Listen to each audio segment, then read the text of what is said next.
Berita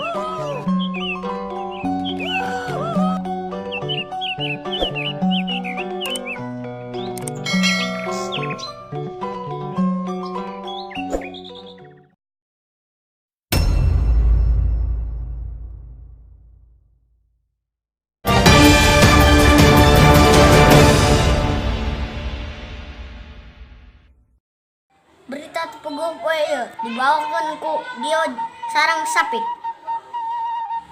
Peda jadi korban pemerasan, sapi-sapi dilembur, laporan Kak polisi.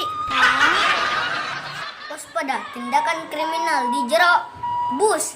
Ayeuna saurang kenek katewa keur menta duit ka penumpangna. Saurang tukang roti dituduh nipu peda ngajual roti tawar. Ternyata teu bisa ditawar. Seorang dukun kaancam dihukum peda ngagawekeun tuyul di bawah umur. Peda nafsu ku kalaparan, saurang indung di kananga tega ngabisi nasi goreng nu budakna. Maling ngabobol imah di daerah Kuningan, bawa kabur duit 200 juta, dibebaskeun peda imah nu dibobol ternyata imah manehna. Indonesia bade ngaluncurkeun gaganti komputer tablet ku komputer sirop.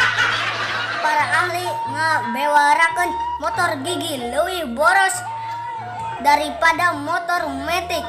Peda loba teuing make odol. Berita naon ieu?